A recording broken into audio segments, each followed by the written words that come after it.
And now you have to ask yourself, how did 50 come into the possession of Diddy's footage for Diddy's documentary about Diddy? A lot of insight. And, this documentary is about people being able to tell their truth or tell their version of the story.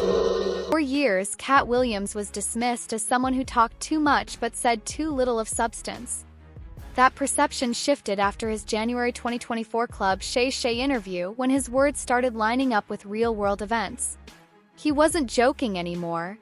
He was calling out power structures, enforced silence, and an industry built on protection. Shortly after, 50 Cent released the documentary Sean Combs, The Reckoning, which exposed long-rumored patterns while carefully avoiding certain powerful names. That's when Katt's old comments resurfaced, especially his warning about 7 untouchable figures. As Diddy's legal troubles intensified, viewers started connecting the dots, realizing Katt may have been pointing toward a much larger truth all along. Comedy Jam 25. It's good to see so many funny people together in one room, all wondering the same thing. It's Katt Williams. Death Comedy Jam 25. A room filled with legendary comedians, roaring laughter, and a nervous tension hanging in the air because everyone was thinking the same thing. Would Katt Williams show up? I got this audio from Suge Knight. It's from his podcast with Dave Mays, and he's speaking on, Tupac and Snoop being cool and how, after Tupac got killed, Snoop started hanging out with Diddy. And, he also speaks on how, Snoop, he did the Steve Harvey show with Diddy after Tupac got killed. Check this out. Okay. It's downloading right now. Then you look at the scenario how everybody used Pac to make their stuff famous or make their project better. You got people who use their song for Pac and tell them how much they love Pac, but they do songs for Puffy. You got Steve Harvey over there. This motherfucker telling, well, Pac going to everybody else. He brings Snoop and Puffy on there and say, these the dudes who's running this in the East Coast, West Coast. What's up, Snoop? What's up, huh? Hey, whoa. Wait a minute, fellas here. Hold up. I know all about this East Coast, West Coast rivalry thing here, but we in Chicago now. This rivalry stuff, we gotta stop it, man. We stop that, we stop a lot of this violence. Yo, Steve, check this, man. All that East Coast, West Coast stuff is a bunch of media hype. It's been my dog from day one, you know what I'm saying? It's all good between me and him. That's my peoples. For real, that's what we came in for. We came in and light it up and ride it up. We make music. Now, Pac, if you love Pac so much, how you with the motherfuckers, they got something to do with the first get down that happened to Pac in New York. Then the second one. What you think about Suge comments? And I never asked you this before, but did you have an issue with Snoop hanging out with Diddy after Tupac got killed? I always felt that was wrong. I'm gonna just keep it real. I'm talking about from that, like now, okay. You know what I mean? I'm 46, Snoop probably early 50s. If he figured out now, he might go by the opinion like, okay, Puffy had nothing to do with Pac. We grown now. If he want to be his friend, no problem. But back then, that was just awkward. You know what I mean? And the reason why it was awkward to me that I never even like it because you knew how Pac felt about it. The message was simple. Diddy wasn't operating alone, and he was shielded by layers of protection from people too powerful to be challenged openly.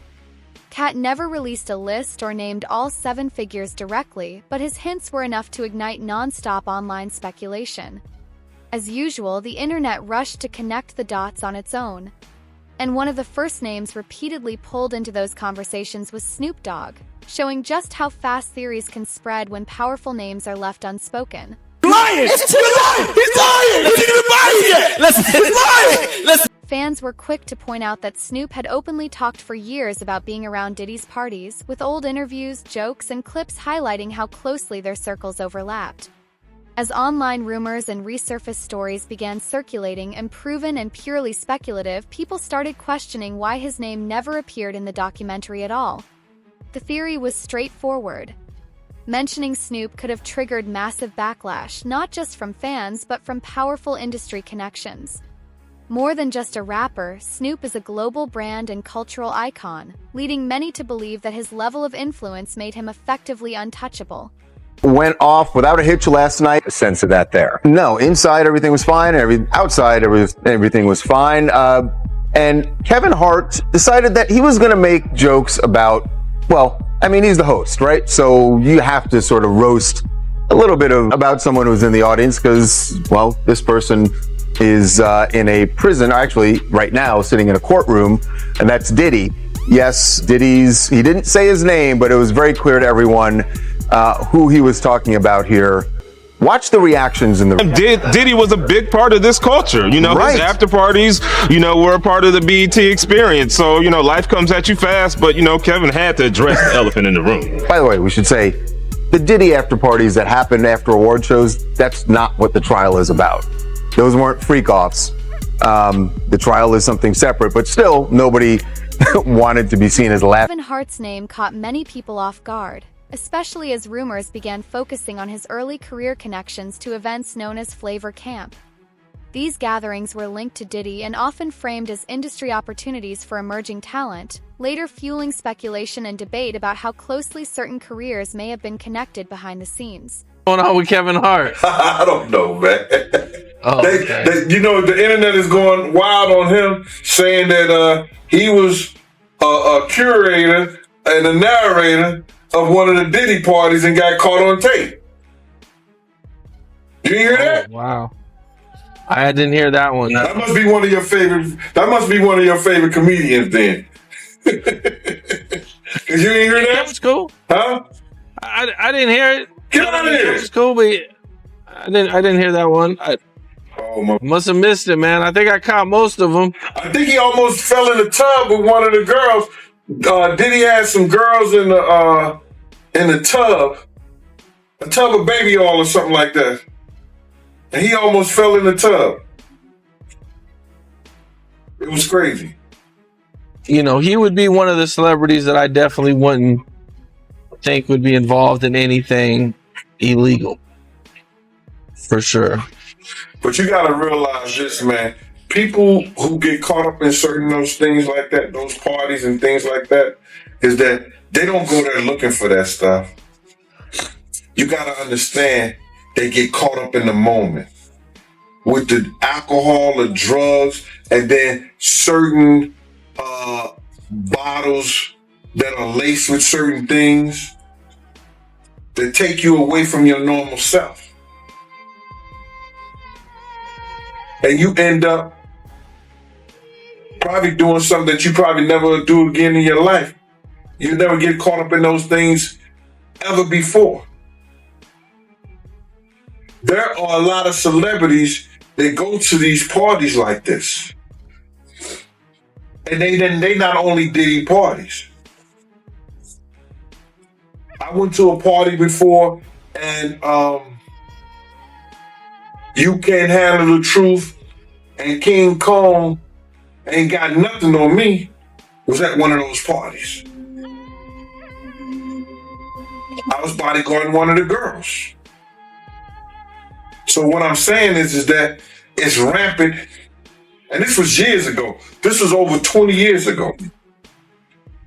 It's rampant in the music industry. It's rampant in Hollywood, film, pictures, and anything. Can I tell you a story, Killer? I don't think I ever told you this story. This is what Puff taught me. One time I walked in when I was fresh off the streets. I got signed to Bad Boy. I had these fresh Air Nikes on, and then I had on Air Nikes too, brand new. I made a mistake and stepped on his sneaker, and the dirt was on his laces, on his white Airs. I said, man, my bad, because I had stepped in some dirt. You know, the nigga came back, put his feet in the dirt, and stepped all over my sneakers. I said, yo, what are you doing? He said, my bad. I said, yo. The moral of the story is, nobody just want to hear you say. Visiting Kevin Hart's early comedy routines. And while nothing proved any wrongdoing, some jokes landed differently for certain viewers, prompting new questions about what he may have witnessed along the way. Online speculation suggested that drawing his name into the conversation could have created serious legal and business complications, given the number of projects, contracts, and major studios involved. Nothing was ever confirmed, only a noticeable silence where curiosity continued to grow. So Mace was told the day before the incident at the celebrity basketball game that someone was coming for Puffy and Biggie. And another line that Mace said that caught my attention, man, was him saying that never found the killer. Why is there? How do you feel about him saying that? Because it sounds like he's referring to Biggie getting killed in LA, and Puffy, he's currently living in LA right now. And why does he feel so comfortable living somewhere that Biggie got killed at, knowing that they never found the killer and the murder is still unsolved? Well, on all honestly, brother, you would have to ask him that. You know what I'm saying? But if I'm looking at it like that, then I know, you know, those mansions are heavily guarded, one. Two, he wasn't getting the love that he would get. I don't think he's getting love in LA. I don't know. He said he owns LA, he runs LA, he runs Miami, and he runs New York. So by him running LA, as he say he does, I would feel comfortable too. You know what I'm saying? If I knew for a fact that the person they got, and that was enough to call back all of everything, I would feel that comfortable too. But I wouldn't live there. I wouldn't go there. I'd do business and get on out of there if I was still afraid. I don't think he may have not ever been afraid. You understand? Because he never acted like he was afraid for whatever reason it was. I can't pinpoint it myself, man. Hey, what's up, King Son? Man, you doing it, man. You deserve it, Daddy. You putting in that work. I'm proud of you. I love you. Mays may have been the quietest name mentioned, but his history with bad boy records is among the most revealing, marked by public contract disputes, visible frustration, and a sudden distancing when allegations against Diddy began to surface. Many expected him to speak out. Yet he remained silent, and that silence became a story in itself. Some fans believe Mays knows more than he's willing to share publicly, while others feel he's simply seeking peace. Speculation suggests his connection was too personal and too close to the center of everything, and including him would have opened doors that could never be closed again. Knew back in the day that Meek Mills and Puff was a little too friendly. Anytime two rappers or two people in the industry come dressed up alike on more than one occasion, listen here, man. My dudes in Philly, I got some real strong dudes in Philly. They don't play that. And they probably embarrassed for the fact to see that Meek Mills, one of the street guys that came out of there, got caught up in this Hollywood, whereas that he's dressing like Diddy, hugged up with Diddy.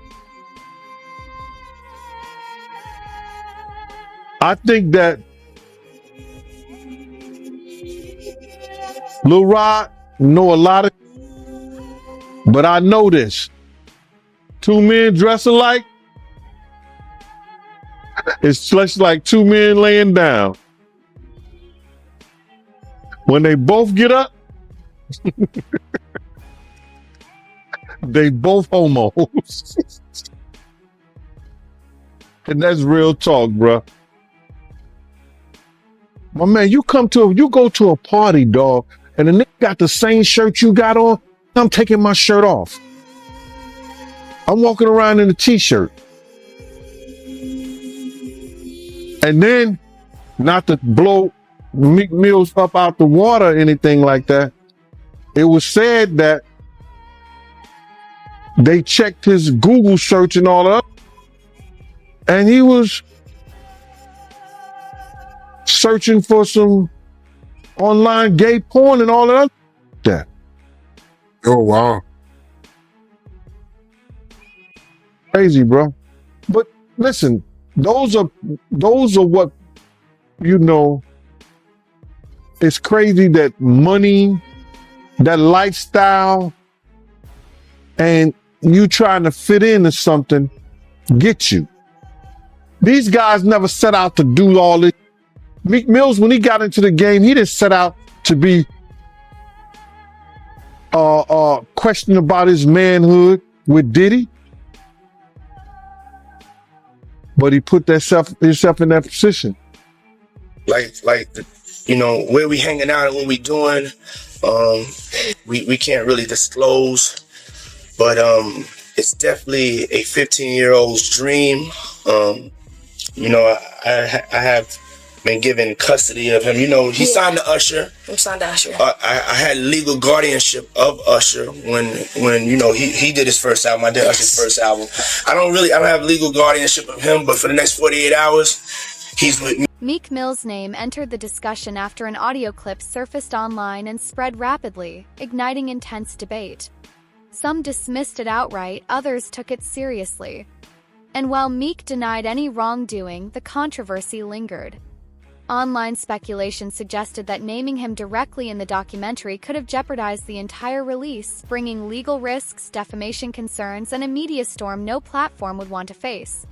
According to the rumor mill, this became a clear example of content being cut for survival rather than truth, something many viewers now say they felt long before it was ever acknowledged. Bootleg, yo, they don't even bootleg no more, man. So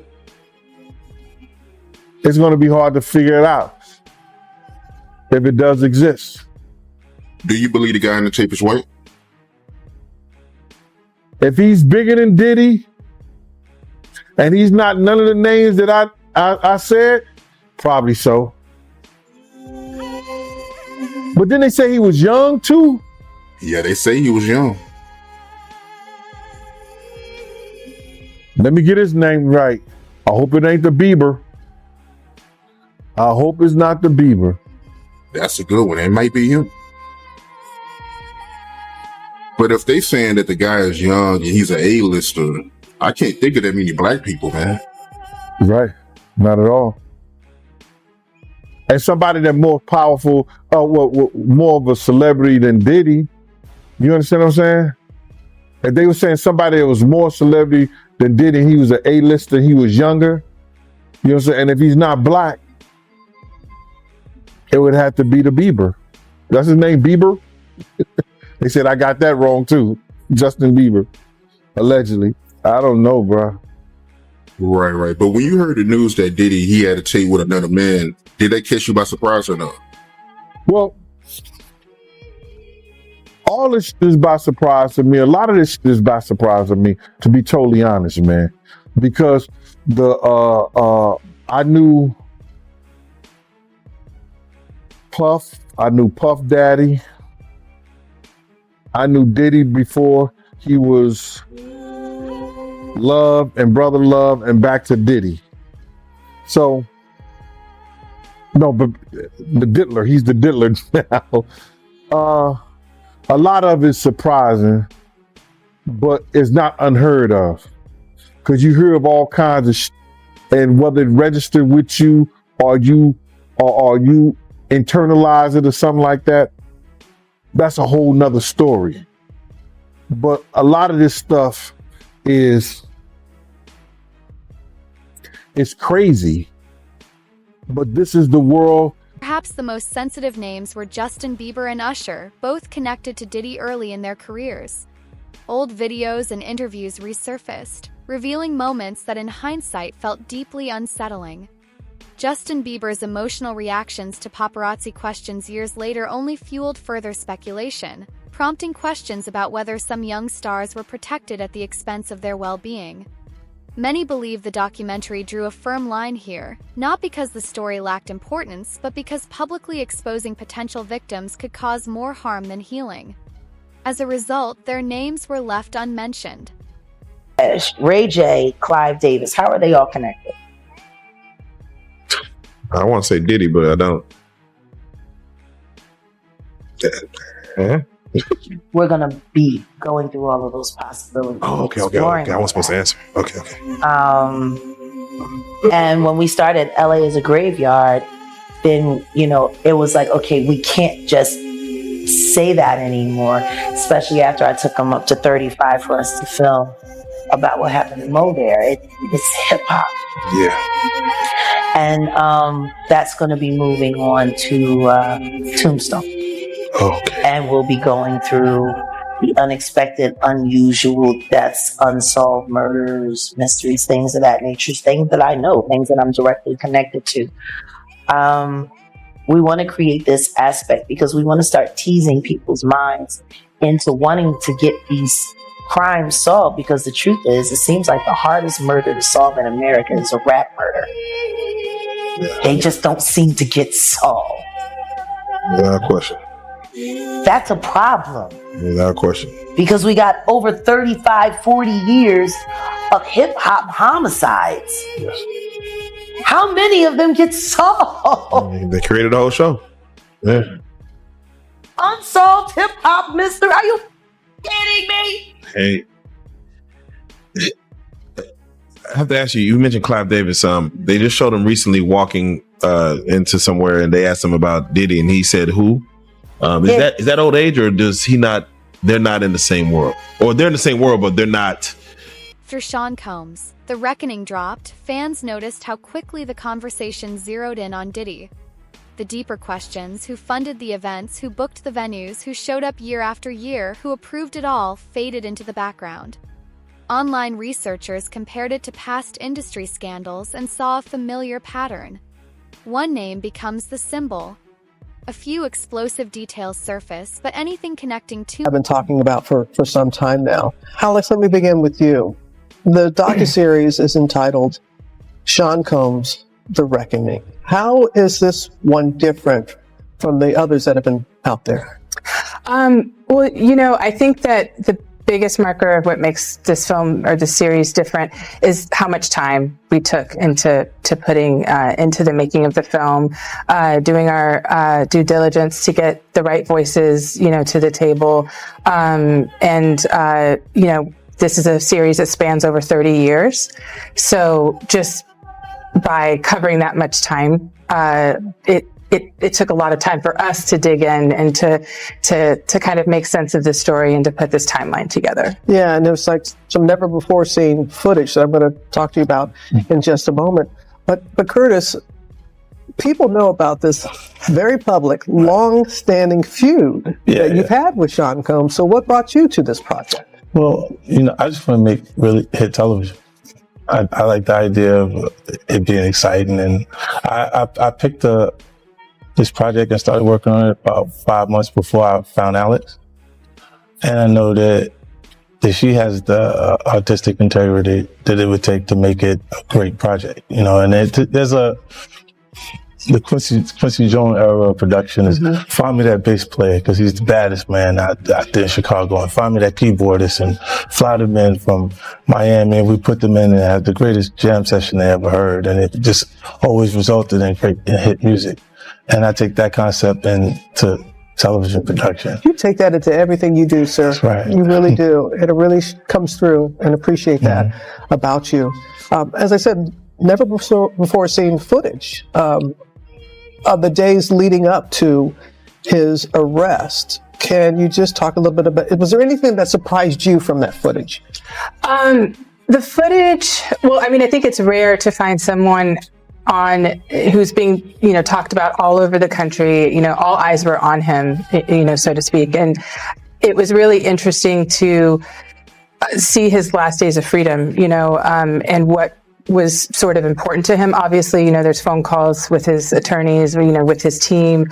It was very interesting to watch a man who's known for his brand presence. He has a really amazing knack for marketing and all of that, and how he was sort of taking that into account in how he was coming off to the public, in the days leading up to his arrest and indictment.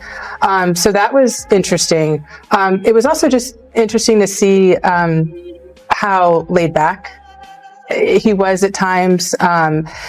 But the footage also, in the footage, we also see how he's getting incoming, lawsuits are dropping, and to get his real-time perspective on that was sort of jaw-dropping when we first got our eyes on the footage. Was there anything that surprised you when you were watching the footage? No, that didn't surprise me at all. Because you've known him? Yeah, those behaviors. And I think it was surprising that he actually filmed it. Yeah, and I want to ask about that, because how did you go about getting the footage? And do you know the intent of the videographer, why he or this person took the footage? She's a journalist, right? Yeah. So she's not going to reveal her sources, so you don't have to reveal that. Not going to reveal my sources, but I think that partnering with someone like 50, it was very much in the universe as to what we were doing.